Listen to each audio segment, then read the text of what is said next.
Hi and welcome to AXSchat. We're delighted to welcome back for a second time, repeat visit for Dr. Christopher Lee from Georgia Tech.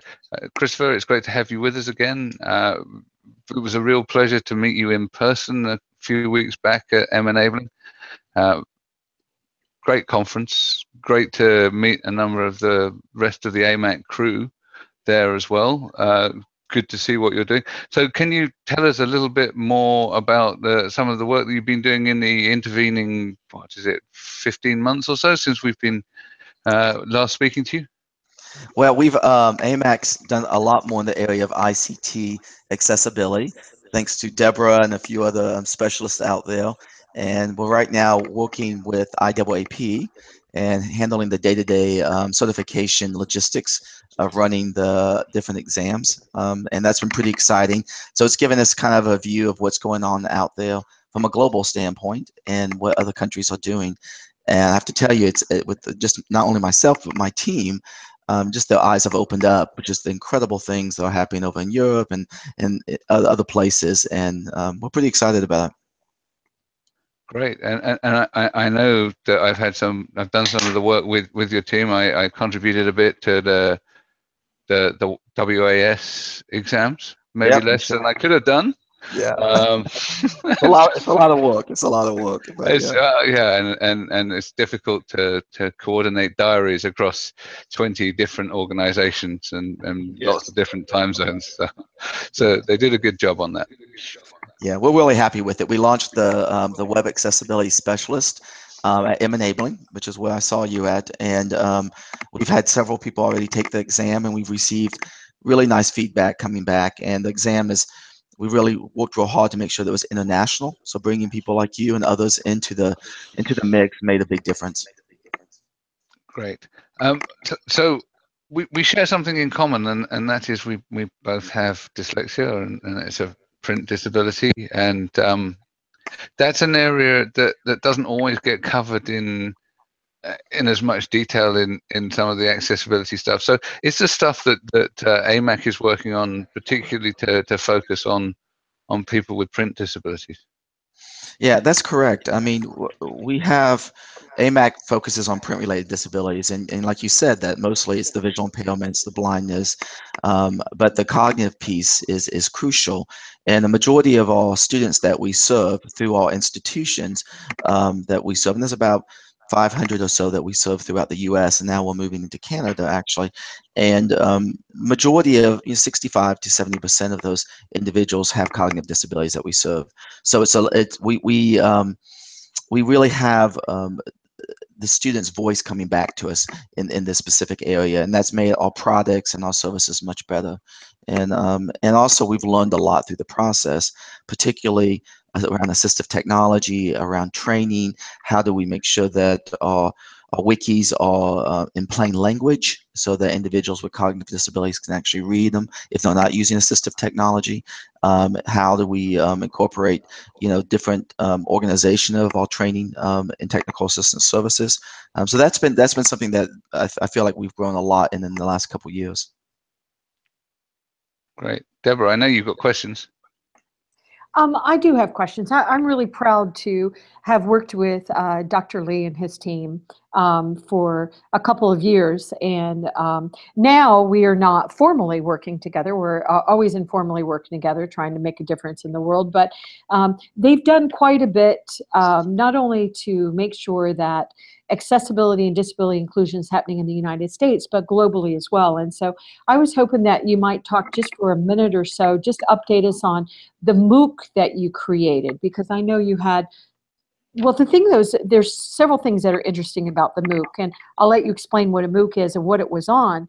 But the thing that really I was touched by, Christopher, was how much effort you took to make sure that the platform was accessible. And actually, Georgia Tech, under your leadership, platform from one provider to another provider because the other provider was more accessible, which was a pretty powerful move and something we haven't seen. So I was just wondering if you could just elaborate a little bit on that, talk about what a MOOC is and what this was, and is still available and still relevant, and people can join it. So talk a little bit about that.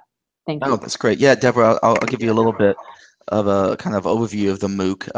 MOOC stands for Massive Open Online Course, and there are several platforms out there, 5 or 6 of them. Coursera being one, edX being another one, that both of them coming out of university settings for the most part.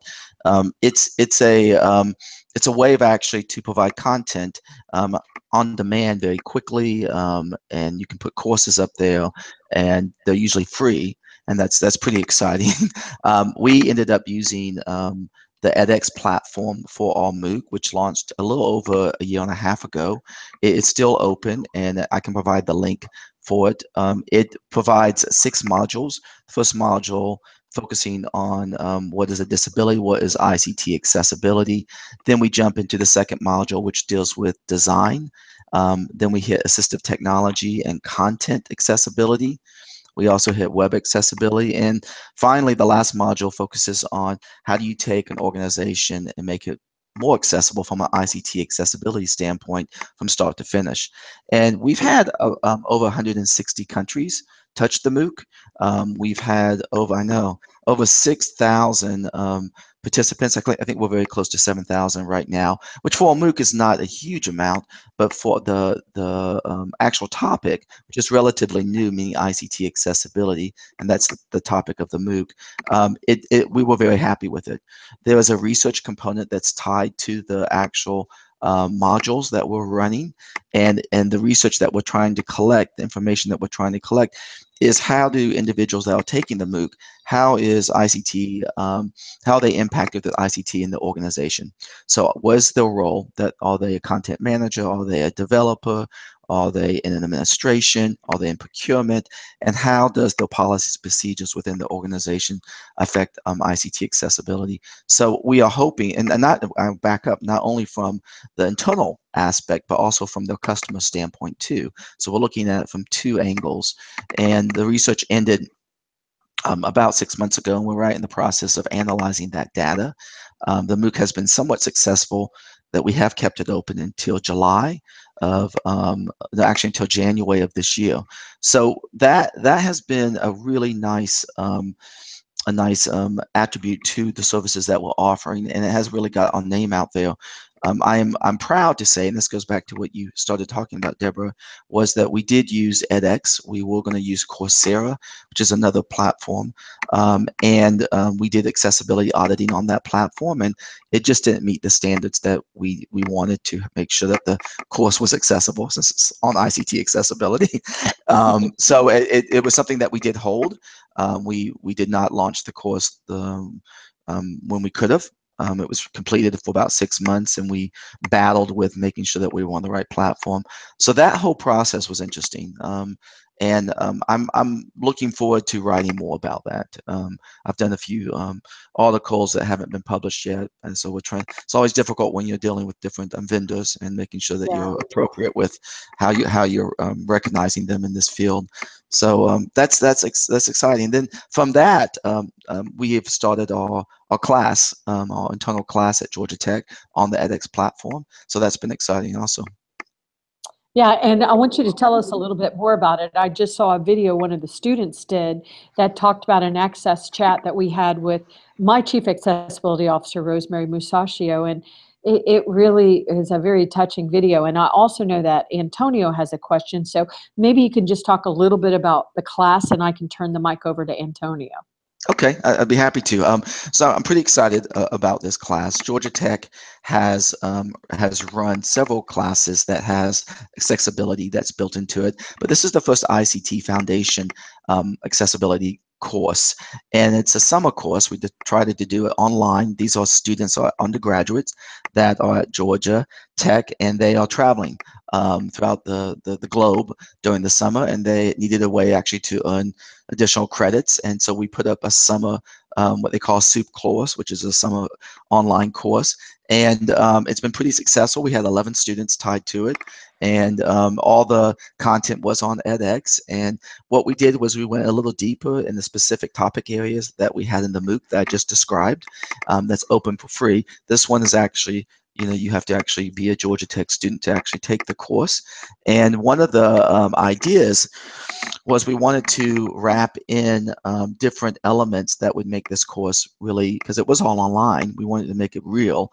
So AXSchat was one of those areas that we decided to add into each of the 5 weeks. So as a project, they had to watch AXSchat video and or participate in the AXSchat event, a live event, and either write a paper for us, or they had to do a video. And if they were watching the live AXSchat event, they had to basically, participate in answering the questions. So as you mentioned, one of the students in the course decided to do a video. She watched one of the past AXSchat, and it was something that really opened her eyes and impressed the instructor, myself, as well as the other instructor, quite a bit on what she learned from it. So kudos to you all for having such great content for us to be able to use. Thank you. Antonio? So, Chris, if when you look back to if you to the elements from that MOOC, is there something that has surprised you in terms of attendees by geography or answer something that you're not expecting in terms of answers or questions? That's a great question, and I probably need to give it some thought. The geography aspect of it, we were pretty much in most every country, and it was interesting to see the actual stats from those different countries. And I wish I had that in front of me. I don't, but I don't think that really surprised me so much, even though I was really happy to see that happen. What did surprise me is that people were very passionate about this subject. They wanted to engage more from a social media standpoint, which we didn't have set up as much in the MOOC. And if I would have done it differently, and I will go back and we'll probably retool the course, I'll probably have a social media aspect tied to it.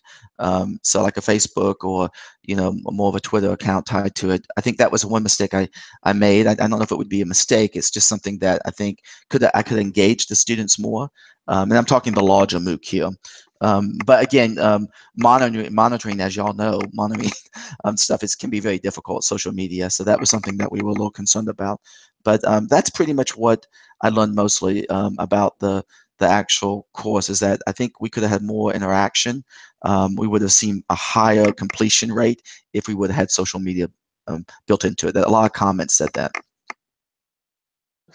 So, by your words, I assume that by doing the MOOC, the students end up becoming a kind of an informal community, and they were somehow willing to make the effort to be part of that community. That's very interesting. So lead me to my second question. What do you think was the main thing to motivate them to do the course? Wow. Well, the two courses, the first course being the larger MOOC, I would have to say definitely it could be legal. A lot for a lot of people from the U.S.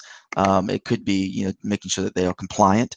I would say that they seem to be interested in it. It's something that they're hearing a lot about it. They'll within their professional roles within their organization. So from the MOOC, the larger MOOC standpoint, the ICT Foundation MOOC, I think those are the primary two.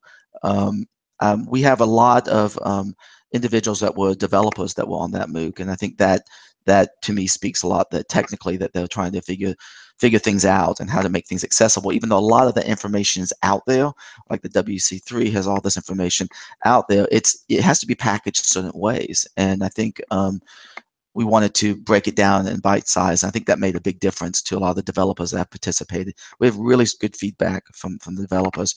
In regards to the course, the Georgia Tech course, particularly with the 11 students I was talking about, it's interesting. Biomedical engineering, we had several biomedical engineer students, like 4 or 5. Industrial design, a couple of the students really interested in aging, the population. It was these very bright students had a social cause for participating in this. It wasn't just getting the credit. It was the fact that they wanted to make what they are developing, what they're the products that they're going to be developing in the long run more accessible. So to me, that just really warmed my heart to hear and see in the discussion thread of what they want to do in the future to make their products and their companies that they work for more accessible. That's great to hear. I'm always interested to try and go outside of our niche area and spread the word into interdisciplinary training and cross-fertilization of ideas and concepts, etc. I think it's really important that people that are engineering for the next generation understand some of the core concepts. So I know that Deborah's got another question and is sitting here patiently waiting for me to shut up, so I shall duly do so. No, I love listening to you talk, Neil. One of my favorite accents.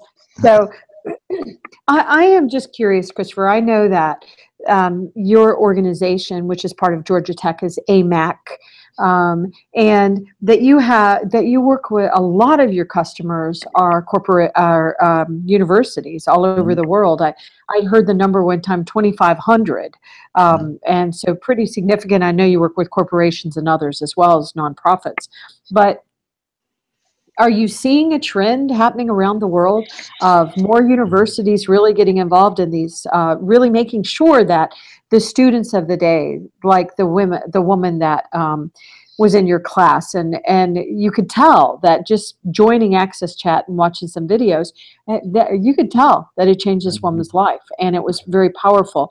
And that we need to make sure that all of the students are in these different, they're in college in these different fields, that they understand the value of all of us being included, and how do you include people with accessibility and disability inclusion. And so I was just curious if you're seeing a positive trend or more universities getting involved. Are there some master's degree, bachelor degree programs that are coming up? I know there's some in Spain and other countries, but what are you seeing? Because I know you really have your thumb on the pulse of what's happening globally, because you're doing a lot of speaking internationally on these topics. Yeah, it's a great question. I mean, I'm seeing two things, Deborah.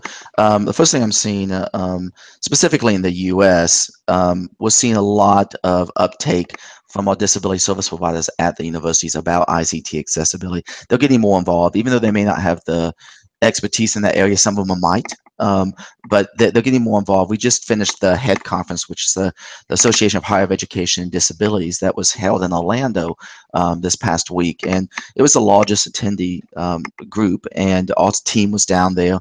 And the feedback that I received is just that they're eating this up alive. They want to know, they want more information, they want more training around the technology aspects, around making sure that their campus is accessible. We're also seeing more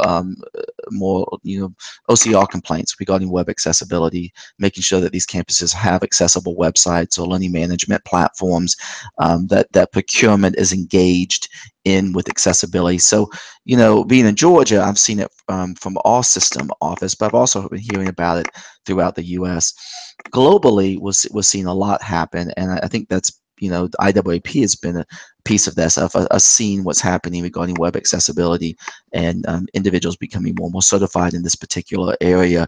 So we're seeing a lot that is happening. In regards to actual courses out there or master's degrees, or you're right, Spain has done some nice things, and Germany has done some nice areas. That we've got Stuttgart University that's doing a series of actual courses on accessibility. There's a EU MOOC that's out there that ties an additional 8 universities around that. That's a MOOC that's pretty impressive, that's being launched slowly, and was funded by the EU. So there's some stuff that's happening. It's difficult to say.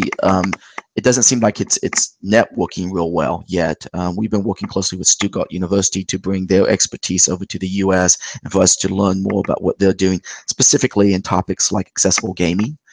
which is real popular. And so there's some really nice things that we are doing. The Teach Access group is moving forward, but they're focusing mostly on the U.S. and not from a global standpoint at this time, from my understanding. And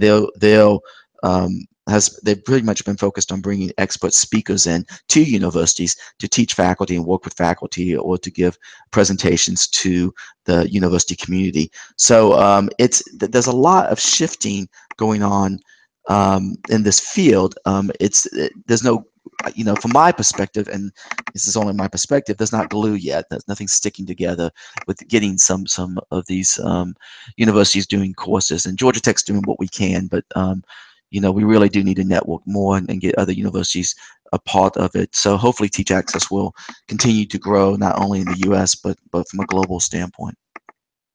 Because we have a lot to learn from the individuals outside the U.S. Okay, thank you, Christopher. We noticed recently that the G3 ICT they launched a kind of a roadmap for smart cities. Mm-hmm. Considering that you are at the university that very innovative, and the areas of technology are very important for the university, for the students, and I'm sure that this is an area that someone at Georgia Tech is exploring. So how do you see yourself and your role in the area of accessibility to try to expand awareness about the importance of this area of technology when we are developing smart cities, when we are developing virtual reality and augmented reality? What do you think it can be done in that area? Yeah, that's a great question. And Georgia Tech, actually, I want to back up with before you get to the smart cities, there's the smart homes, right? And we've learned a lot about smart homes. And Georgia Tech actually has on our campus a smart home that they've had for over a decade now. That home continues to evolve as students go in there and they develop specific new technology that actually helps that help somebody to be more independent living in their home. So it's an area that Georgia Tech takes very seriously, and we are seeing more and more and that has transferred more to the smart cities. I believe, and we're seeing more and more work done in this area. There is that one of the segments that I had in my course was that for the students at Georgia Tech that I just am teaching right now, that's finishing up this week. It has a section on smart cities, and the feedback that I saw so far, I haven't analyzed a lot because we're just closing down the course this week, but it's pretty impressive. These students are very excited and very knowledgeable just what's out there already and what has been provided out there, and how smart cities can actually streamline services for all people, not just people with disabilities, and save cost. So it's something that I'm really excited to see Georgia Tech get more involved in, and see these students that work in these interactive labs on campus start really addressing some of these issues out there. Fantastic. So I know that one of the key issues for smart cities and the Internet of Things is effectively the interoperability of all of these devices, and that requires some kind of leadership or alliance, or and there are a number of players in this space, Fireware being one that is looking at standards. So one of the things that we need standards for the APIs and knitting everything together, but we also need to ensure that people that are creating those kind of standards understand the premise of accessibility, and also the promise that these technologies hold for people with disabilities, because it does hold enormous promise, but only if we've considered it from the outset. Because as with everything, we've got the adoption curve, and what we see is the new technology coming along and people adopting it, and accessibility lagging behind as a lagging indicator. So the earlier we can get in and address some of these issues, the less of a lag we've got. Right. Is Georgia Tech involved in any of the sort of standards creation bodies or anything like that when it comes to sort of smart homes, smart cities, Internet of Things? Yeah, I mean, Georgia Tech is, and AMAC itself hasn't been as involved, other than more the course development. But Georgia Tech has been involved for years, and we have a couple individuals here, faculty, that have been involved in developing standards, guidelines, or sitting on committees in regards to that, specifically in smart homes, not smart cities.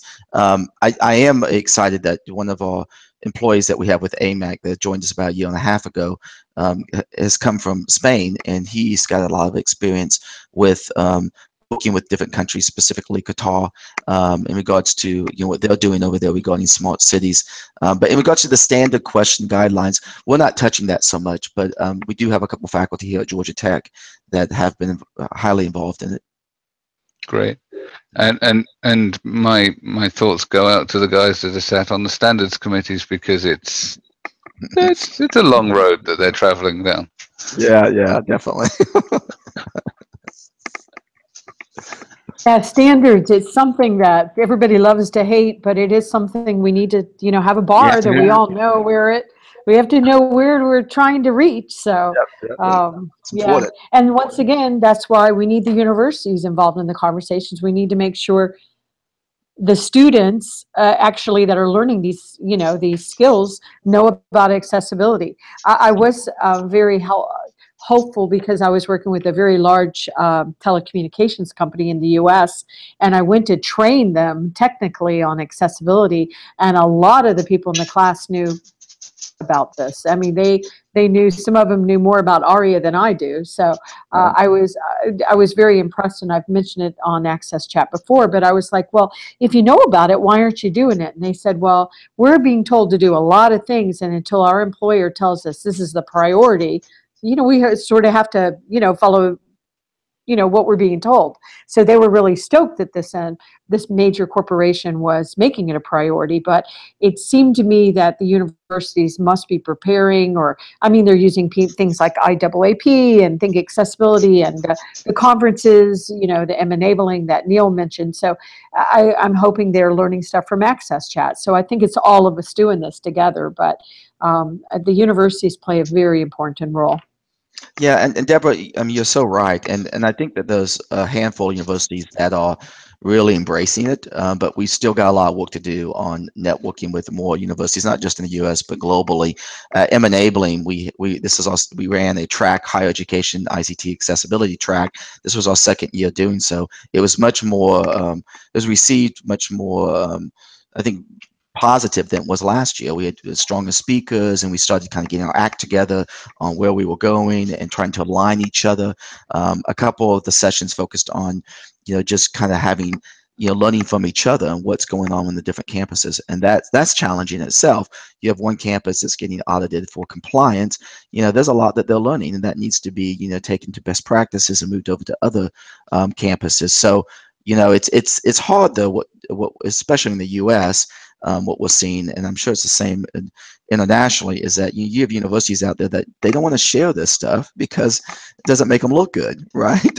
So it needs to be a safe environment, and that's why enabling is so important, because it is an area, or our conferences like enabling, that you can be safe and you can open it up and bring those experts in and learn from each other. And so I'm real hopeful that we're going to continue to grow that track at enabling and getting universities more involved in this field, and not just the disability related folks on campus, but the everyone, the procurement folks, the content managers, the developers, and so on. So that there's definitely some work that we still have to do. I agree, and I also we got to get Antonio to the enabling event, and there's the Funka conference is amazing. The conference that they hold in Israel, I heard that one just is amazing too. And there's some really good things happening, but I think the opportunity to really make sure all stakeholders are included, and like you said, Chris, that it is a safe place, because I know in one of the sessions that I was running, one of the panelists started trashing a few corporations. And I think we got to really be careful about saying Georgia Tech is terrible, because it's not. Everybody's trying. So I think, one thing we have to do is be more welcoming. And so we still got some work to do on that. But let me turn it back over to Neil. Oh, great. Okay. So I agree with you wholeheartedly that we need to have what I think are affectionately known as the Chatham House rules when you're discussing these things. It's the only way that you can really get people to come out and talk about the truth of quite how difficult they found things, because we've all been there and no one's perfect. But yeah, you need that. You do need that safe environment to talk about the mistakes you've made, and we've all made some, plenty, no doubt. So, and it's really good if other people can learn from your mistakes as well as you. I think it's truly important. I think that also we need to find ways of taking the accessibility elements to other conferences too. So I know that Antonio, Deborah, and I have all got our eyes on South by Southwest as a particular target where we think, you know, there's some accessibility in there already, but you know, it's some of the other major industry conferences that we want to infiltrate and really be starting to take that message out there. You know, maybe we need to go to CeBIT and a few others as well. You know, just spend our life on the road. I don't think that'd be too popular with my wife, but No. but essentially, when we go to accessibility conferences, they're great. I learn a lot, but we're talking to ourselves. Mm-hmm. So, and we definitely need to be talking with the wider world, the people that are making the decisions. And yes, Antonio is prodding me in the background saying World Economic Forum. Yes, I want to go to Davos. Yes, David Bray, if you're listening, I still want to talk to you about that. Yes, we have a topic that we can discuss, and it is a global topic, and we have some ideas. But those are the kind of things, yeah, we want to address the leaders. We want to address people that are making big overarching decisions that aren't just about accessibility, but accessibility needs to be in their mindset, because population aging, disability, interrelated, they're megatrends. Yep. And megatrends are the stuff that governments need to be thinking about. It's been brilliant chatting with you again. Half an hour seems to have flown by. I look forward to you joining us on Twitter tomorrow night. Thank you very much, Christopher. Thank you very much. I've enjoyed it. Thank you. Bye. Thank Bye. you, Christopher. You're welcome. Thank you all. Bye-bye.